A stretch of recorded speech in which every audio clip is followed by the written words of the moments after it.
자, 지금 청문회 전국이고 앞으로 계속 열릴 거 아닙니까? 청문회가 네. 아마 모르긴 해도 한 서너 달은 열릴 것 같은 그런 느낌이에요. 그렇죠. 지금 예정된 분만 해도 7분 아니에요? 예. 7번은 최소한 열리는 거예요. 그런데 지금 국정기획자문회의 네. 예전 같으면은 이제 이게 인수위 역할을 하면서 하나 둘씩 인사를 발표를 하고 거기에 언론 함합함이 있고 그러면서 박근혜 정부 때문에 한 6-7명이 한꺼번에 낙마하는 뭐 그런 상황이기도 한데 일단 첫 번째 타자는 통과하는 문안이 했어요. 뭐 자유한국당이 지금 이상한 꼬장을 피우고는 있지만 이 상황에서는 지금 더불어민주당하고 자유한국당, 국민의당, 바른정당, 정의당 이런 정당들이 전략이 있을 거 아니에요. 네. 자유한국당은요. 이제 그 스스로는 진짜 보수를 지향하며 새로운 보수가 되겠다고 오늘 선언을 했어요. 오늘 의원 워크샵 했다는 거잖아요.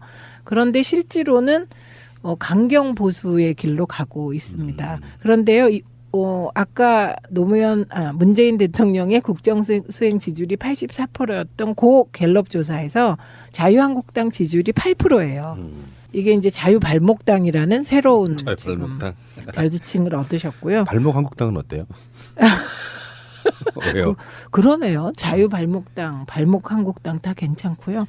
예, 그런 걸 얻으셨어요. 그런데 당분간은 이제 보수를 최대한 집결하기 위해서 강경 노선으로 갈 것 같습니다. 근데 한 말씀만 더 드리면요. 이거 저희 19대 때 많이 해봤거든요.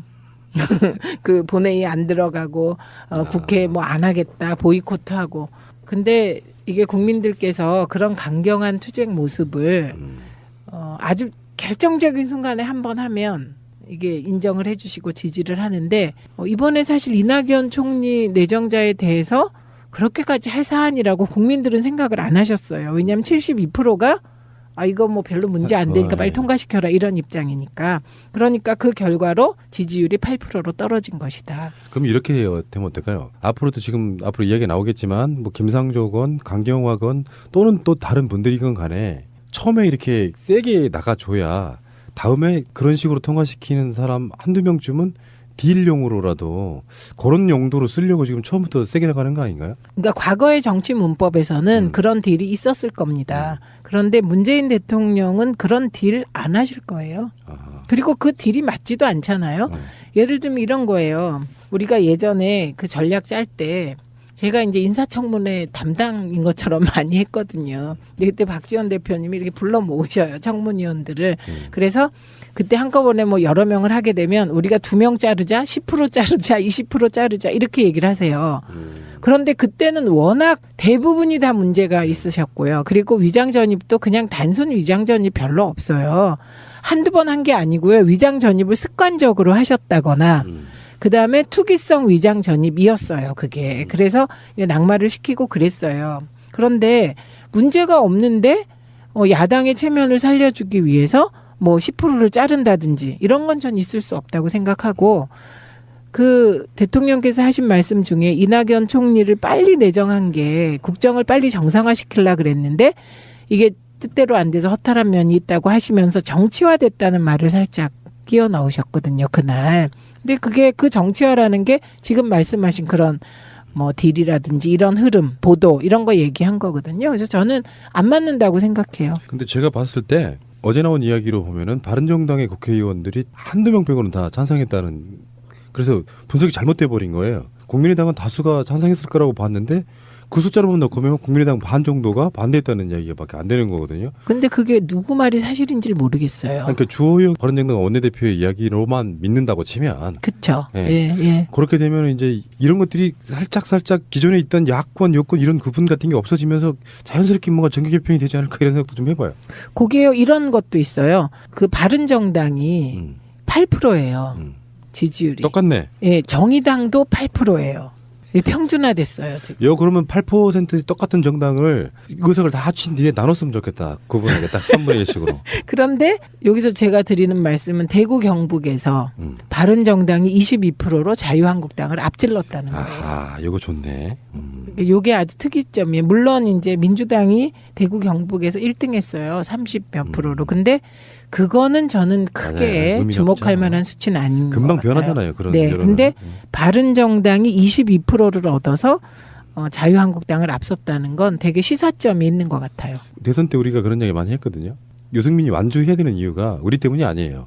실제로 건전한 보수를 위해서라도 완주를 했어야 되는 것이고 그리고 지금 국민의당 당대표이신 이현주 의원 저는 그렇게 불러요. 존재감으로만 보면 그런 건데 그분들은 지금 뭔가 좀 상황 판단이 잘못된 게 아닌가 싶은 게 잘 나가고 상대가 잘하고 있을 때는 왜 저는 그런 것 때문에 부부싸움 더럽게 많이 하는데요.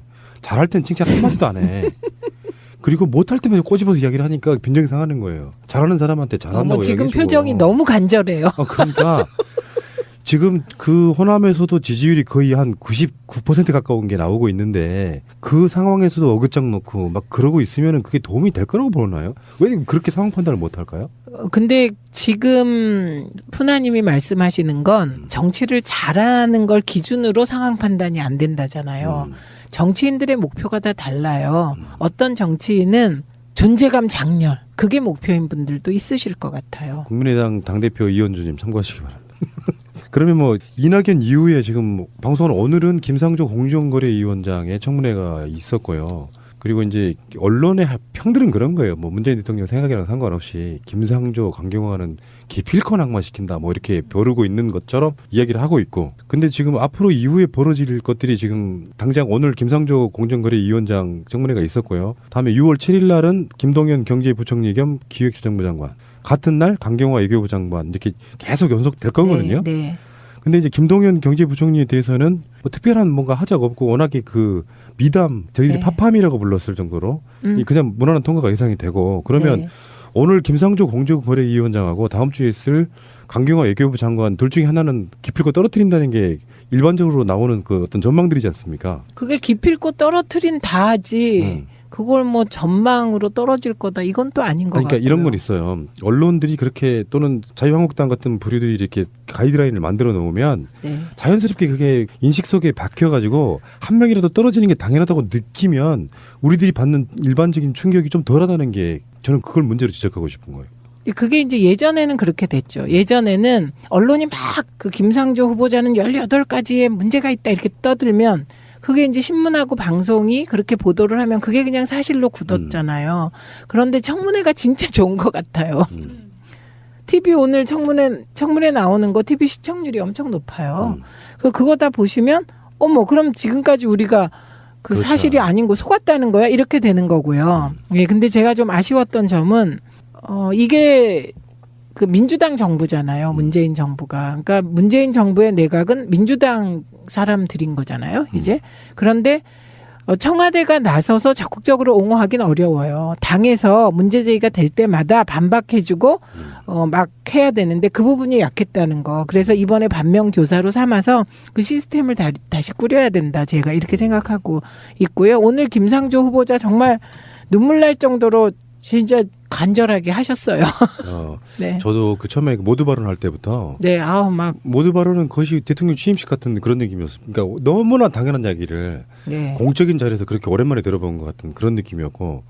저는요 요새도 어딜 가서나 저는 이 얘기는 꼭 해야 되겠습니다. 이렇게 하고 얘기를 해요. 그러면 이렇게 하시죠. 네. 그러니까 강경화 후보자에게 제기된 의혹이 사실이 아님을 제가 확실하게 얘기를 해야 되는데요. 그러니까 지금 흐름을 먼저 이야기하고 디테일을 네. 이야기하려고 했으니까. 네, 네. 강경화 후보자까지 이제 얘기가 됐고 그 다음에 현역 국회의원들이신 분들 네 분이 지금 장관으로 내정됐단 말이에요. 네. 거기 이제 흔히 말하는 현역 불패. 현역이신 분들이 청문회 통과 못한 경우가 단 한 건도 없다면서요, 아직까지. 그거는 그럴 수밖에 없어요.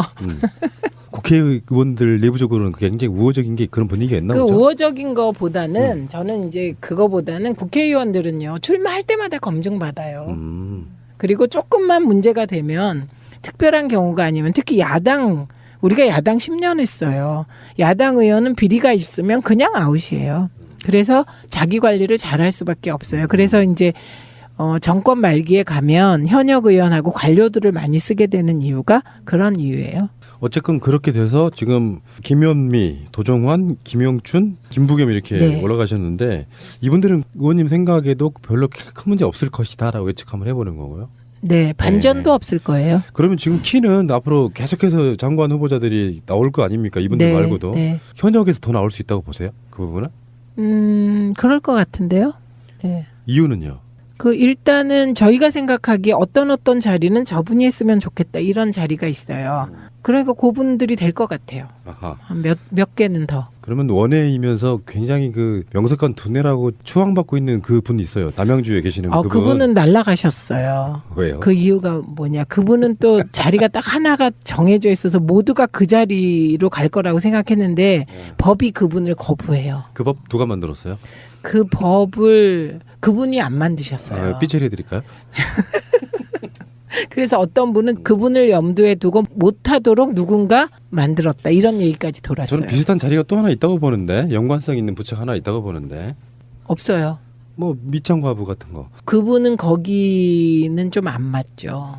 왜냐하면 아하. 그곳은 사실은 없어져야 될 부처 1순위였는데 그러니까 문재인 대통령께서 그렇게 하는 게 좀 안 되는 것 같다. 그래서 부처는 살려두고 그 부처에게 더 중요한 역할을 맡긴다. 용도를 바꾼다. 예, 용도를 바꾼다. 이렇게 했는데 그 중요한 게 뭐 4차 산업혁명 시대에 ICT 과학 융합의 메카로 만들어야 되고 거기서 미래 성장 동력을 찾아야 하니까 거기는 진짜 ICT와 과학기술을 융합할 수 있는 정말 천재가 나타났으면 좋겠어요. 저는. 근데 그분께 제가 드리고 싶은 말씀은 정권 초기 들어가신 분들이 가장 많은 화살 맞고요. 가장 단명할 가능성도 있고요. 제가 봤을 때는 다 그 쓰임새가 있기 때문에 용기를 잃지 마시라는 말씀을 꼭 그분께 전달해 주드리고 싶습니다. 네, 그분이 전달 받을 것 같습니다. 그러면 이제는 김상조 청문회 얘기를 오늘 있었으니까 잠깐 해봐야 되겠는데 네. 제 인상평부터 먼저 말씀드려볼게요. 네. 누구한테나 있을 수 있는 일들을 침소봉대해가지고 이를테면 이런 거예요. 저 같은 사람이 어디 강남 어디에 아파트 하나 샀어. 그 모든 아파트 산 행위는 다 투기야. 그런 식인 거예요. 오늘 같은 경우에 제가 눈여겨봤던 건 그런 거 있거든요. 방송국을 예로 한번 들어보면은 프리랜서들 있잖아요. 네. 사실상 작가들도 대부분 다 프리랜서고요. 일반 출연자들도 프리랜서인데 그런 경우 같은 경우는 돈을 지급할 때 대부분 원천 징수해 주거든요. 세금 떼고 주고 이러는 게 있어요. 근데 강의료 같은 거나 잠깐 가서 특강을 해주는 거라든지 그런 식으로 들어오는 돈들을 일일이 다 신고하지 않았다고 그게 세금 탈루라고 말하는 것도 좀 웃기고 실제로요. 방송 들으시는 분 중에 그런 일을 좀이라도 해보신 분들은 아시겠지만 그거 현실적으로 힘들어요. 돈 들어오고 이러는 것들. 저만 해도 광고 비봤는데 저희 사업체가 아니잖아요. 광고비를 원천 징수하고 달라 그럽니다. 법적인 문제 안 남기려고. 그런 방식으로 가는데 어쨌건 그런 것들이 이제 그분에게 있어갖고 어떤 의혹으로 제기되는, 그러니까 말 그대로 이름을 의혹이라고 붙이면 의혹이고 의혹이라는 이름 안 붙이면 일상생활에서 일어나는 것들이라고 저는 보거든요. 그것들이 다 의혹 리스트에 올라가 있더라고요. 이거는요 고등학생들 표현으로 하면 삐 털리는 거예요. 개 털리는 거예요? 제가 차마 어쨌든 그래서 처음에 김상조 내정자도 우리끼리 얘기했어요. 제가 야 지금 기분 정말 이상하겠다. 자괴감 들고 진짜 괴롭겠다. 그랬더니 초기에 그러셨대요. 그런데 생각해 보니 처음에 막 뭐 위장 연립도 문제고 뭐도 문제고 막 문제다. 그러니까 진짜 막 그러니까 그렇잖아요. 그런데 곰곰 생각해 보니 그게 별 문제가 안 되니까 상태가 좀 좋아졌다라는 얘기를 어제 들었어요. 이하경 의원한테. 그리고 오늘 보니까 정말 자기 페이스 찾으셔서 잘하셔서 진짜 박수를 보내고 싶었습니다. 근데 그거요. 당해보면요. 여러 사람이 언론에서 너 진짜 나빠 18개야. 너 잘못이 18개야. 그럼 진짜 기죽어요. 이런 청문회 같은 경우에 정말 털 게 없으면 뭘로 꼬투리를 잡냐면 자료 제출 안 한다고. 지금 더불어민주당의 청문위원들은 자료 제출 정말 많이 한 거다라고 이야기를 하고 있고 말도 안 되는 거에 다 달라고 하잖아요. 네. 근데 그것들을 당장 낼 수 없는 것도 있을 거고. 네. 근데 그것들을 안 냈다고 그게 꼬투리고 그게 낙마 사유가 돼버려요. 자료 제출 안 했다고. 그 정도면 사실상 털 게 없는 겁니다. 솔직히 말해서. 그리고요. 저는 오늘 청문회 보다가 눈물 날 뻔했어요. 아내 얘기할 때. 아내. 쓰러지신 거 말하는 거예요? 그러니까 그 음마 아파트로 네가 왜 갔냐. 그 음마 아파트 간 게 위장 전입이다 막 이랬잖아요.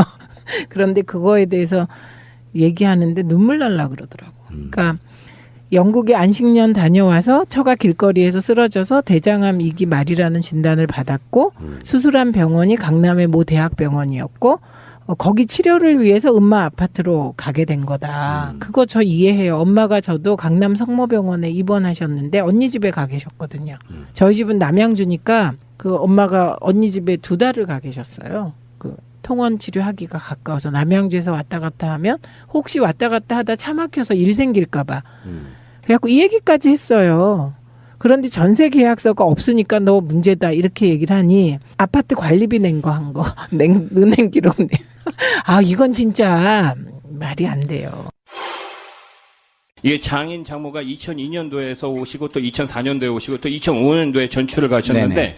당시에 음마 아파트는 재개발 광풍이 불었었던 그런 때입니다. 네. 당시에 음마 아파트에 이 위장 전입을 오시는 그런 분들이 상당히 많았습니다. 부동산 투기 목적으로요. 많은 분들이 이른바 재벌 저격수인 제가 당시에 대치동의 음마 아파트에 살았던 거에 대해서 참 의문을 많이 가졌었습니다. 제가 영국의 안식년을 가져온 다음에 제 처가 길거리에서 쓰러졌습니다. 병원에서 진단을 받으니까 대장암 2기 말이라는 진단을 받았고요. 수술을 받고 1년간의 항암 치료를 하더라도 5년 생존율이 반반이라는 의사의 진단을 받았습니다. 그때 그 수술을 하던 병원이 강남에 있는 모 대학병원이었습니다. 그 뒤로 제 처의 치료를 위해서 이사를 간 것이 중요한 이유였습니다. 그런 상황이기 때문에 제가 음마 아파트에 살지 않으면서도 이사를 갔다 이렇게 위장 전입을 했다 이렇게 말씀하시는 거에 관해서는 참 제가 안타까운 마음을 갖고 있고요. 자자자 주목! 외식 경영 프랜차이즈 혁신 부분 대상 1년 만에 53개 지점 오픈 프랜차이즈계의 새로운 신화 순대곱창 전골 전문 브랜드 순고비네 순고비네가 성공할 수밖에 없는 이유 하나 10년간의 노하우로 우리의 맛을 낸 순대곱창 전골 둘 흉내낼 수 없는 독창적인 브랜드 셋 부담 없는 경제적인 창업 비용 창업에 관심은 있는데 막막하신 분들 고민하지 말고 연락주세요. 창업 문의는 051-555-6611 네이버나 다음 검색창에 순고비네를 검색하세요. 지금부터 당신은 평생 잊을 수 없는 숫자를 듣게 됩니다. 특히 술을 먹은 후 반사적으로 이 숫자가 떠오를 것입니다. 1800-6606 1800-6606 1800-6606 1800-6606 1800-6606 대리운전은 1800의 쌍육공육 아주 그냥 번호가 입에 착착 붙는다. 1800-6606 잊어버릴 수가 없네 번호를. 자기야 보험 뭐뭐 들었어? 글쎄, 아는 사람 통해서 몇 개 들었는데 사실 뭔지는 잘 몰라. 마이 보험 체크에 일단 전화해봐. 1800-7917 내가 둔 보험이 나에게 잘 맞는 보험인지 진단해준다고. 물론 추천도 해줘. 그런 곳이 있어? 1800-7917?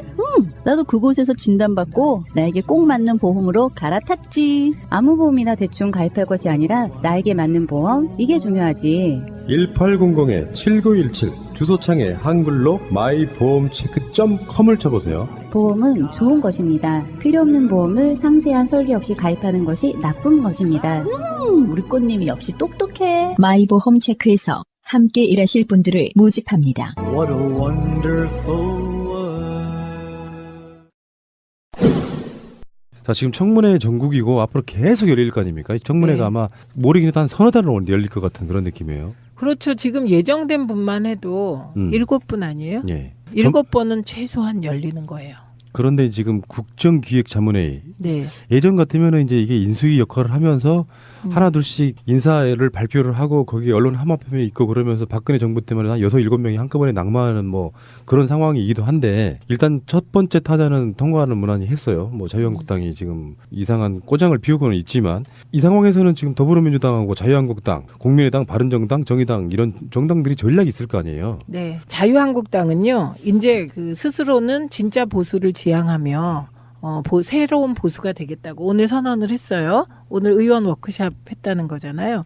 그런데 실제로는 강경 보수의 길로 가고 있습니다. 그런데요, 아까 문재인 대통령의 국정수행 지지율이 84%였던 고 갤럽 조사에서 자유한국당 지지율이 8%예요. 이게 이제 자유발목당이라는 새로운 자유발목당 별칭을 얻으셨고요. 발목한국당은 어때요? 왜요? 그러네요. 자유발목당, 발목한국당 다 괜찮고요. 예, 그런 걸 얻으셨어요. 그런데 당분간은 이제 보수를 최대한 집결하기 위해서 강경 노선으로 갈 것 같습니다. 근데 한 말씀만 더 드리면요. 이거 저희 19대 때 많이 해봤거든요. 그 본회의 안 들어가고 국회 뭐 안 하겠다 보이콧하고. 근데 이게 국민들께서 그런 강경한 투쟁 모습을 아주 결정적인 순간에 한번 하면 이게 인정을 해주시고 지지를 하는데 이번에 사실 이낙연 총리 내정자에 대해서 그렇게까지 할 사안이라고 국민들은 생각을 안 하셨어요. 왜냐하면 72%가 이거 뭐 별로 문제 안 되니까 빨리 통과시켜라 이런 입장이니까. 그러니까 그 결과로 지지율이 8%로 떨어진 것이다. 그럼 이렇게 되면 어떨까요? 앞으로도 지금 앞으로 이야기가 나오겠지만 뭐 김상조건 강경화건 또는 또 다른 분들이건 간에 그러면 8% 똑같은 정당을 의석을 다 합친 뒤에 나눴으면 좋겠다. 구분하겠다. 3분의 1식으로. 그런데 여기서 제가 드리는 말씀은 대구 경북에서 바른정당이 22%로 자유한국당을 앞질렀다는 거예요. 아하, 이거 좋네. 요게 아주 특이점이에요. 물론 이제 민주당이 대구 경북에서 1등했어요. 30몇 프로로. 근데 그거는 저는 크게 주목할 만한 수치는 아닌 것 금방 같아요. 변하잖아요. 그런 네. 여론은. 근데 바른정당이 22%를 얻어서 자유한국당을 앞섰다는 건 되게 시사점이 있는 것 같아요. 대선 때 우리가 그런 얘기 많이 했거든요. 유승민이 완주해야 되는 이유가 우리 때문이 아니에요. 실제로 건전한 보수를 위해서라도 완주를 했어야 되는 것이고, 그리고 지금 국민의당 당대표이신 이현주 의원, 저는 그렇게 불러요. 존재감으로만 보면 그런 건데, 그분들은 지금 뭔가 좀 상황 판단이 잘못된 게 아닌가 싶은 게, 잘 나가고 상대가 잘하고 있을 때는 왜, 저는 그런 것 때문에 부부싸움 더럽게 많이 하는데요. 잘할 땐 칭찬 한마디도 안 해. 그리고 못할 때마다 꼬집어서 이야기를 하니까 빈정이 상하는 거예요. 잘하는 사람한테 잘한다고 지금 얘기해주고. 표정이 너무 간절해요. 그러니까 지금 그 호남에서도 지지율이 거의 한 99% 가까운 게 나오고 있는데 그 상황에서도 어긋장 놓고 막 그러고 있으면 그게 도움이 될 거라고 보나요? 왜 그렇게 상황 판단을 못 할까요? 근데 지금 푸나님이 말씀하시는 건 정치를 잘하는 걸 기준으로 상황 판단이 안 된다잖아요. 정치인들의 목표가 다 달라요. 어떤 정치인은 존재감 장렬, 그게 목표인 분들도 있으실 것 같아요. 국민의당 당대표 이현주님 참고하시기 바랍니다.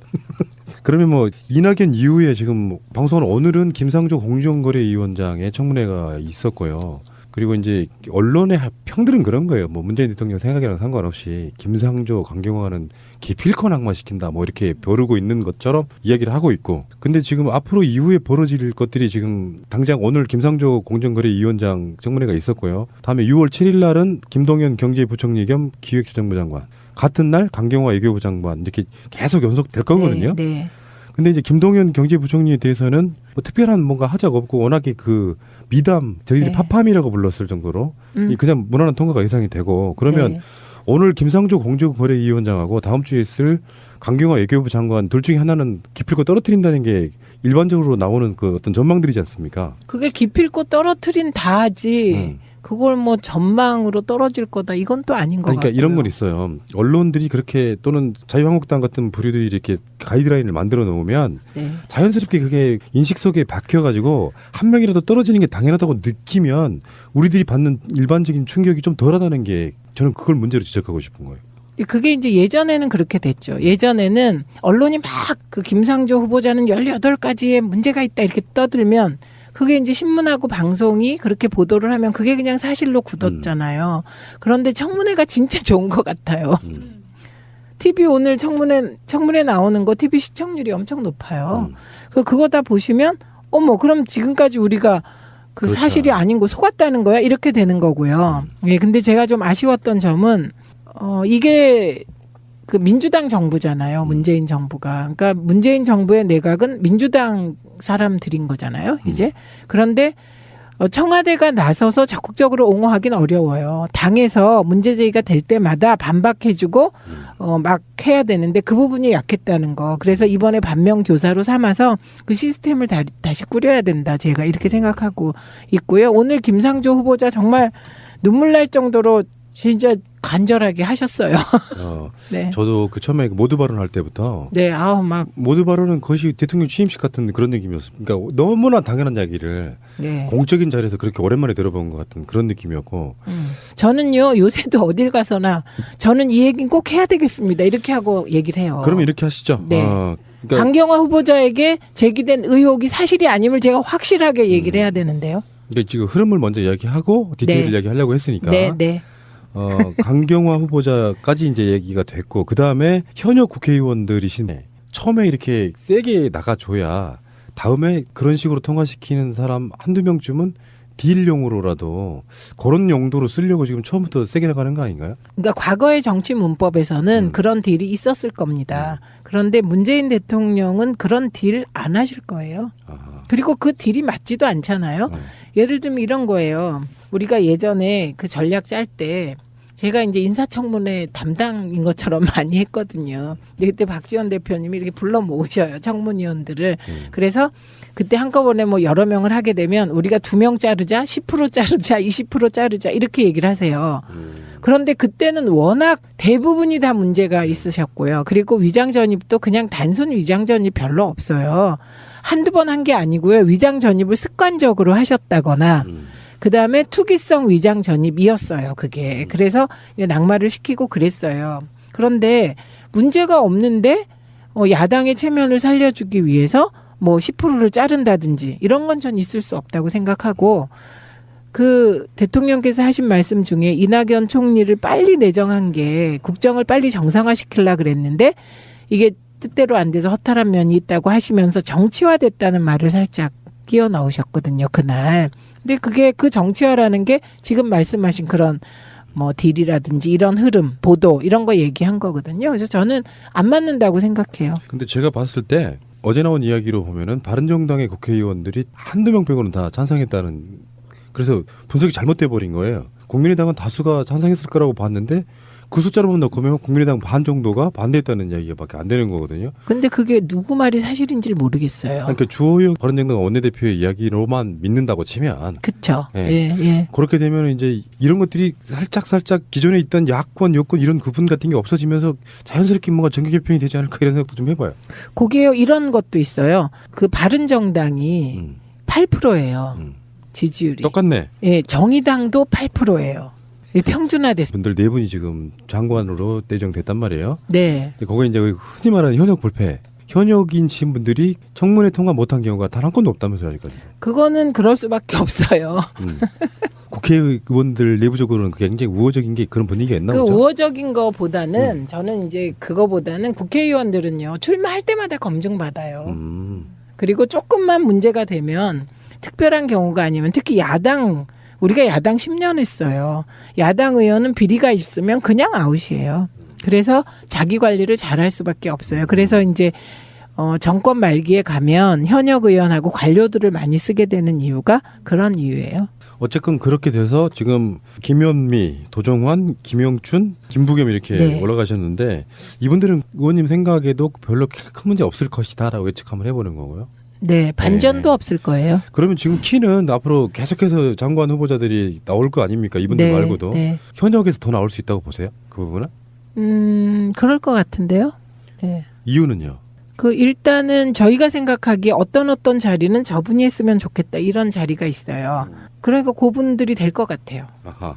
몇 개는 더. 그러면 원외이면서 굉장히 그 명석한 두뇌라고 추앙받고 있는 그 분이 있어요. 남양주에 계시는 그분. 그분은 날아가셨어요. 왜요? 그 이유가 뭐냐? 그분은 또 자리가 딱 하나가 정해져 있어서 모두가 그 자리로 갈 거라고 생각했는데 법이 그분을 거부해요. 그 법 누가 만들었어요? 그 법을 그분이 안 만드셨어요. 삐처리 해드릴까요? 그래서 어떤 분은 그분을 염두에 두고 못하도록 누군가 만들었다 이런 얘기까지 돌았어요. 저는 비슷한 자리가 또 하나 있다고 보는데 연관성 있는 부처가 하나 있다고 보는데 없어요. 뭐 미창과부 같은 거. 그분은 거기는 좀 안 맞죠. 왜냐하면 아하. 그곳은 사실은 없어져야 될 부처 1순위였는데 그러니까 문재인 대통령께서 그렇게 하는 게 좀 안 되는 것 같다. 그래서 부처는 살려두고 그 부처에게 더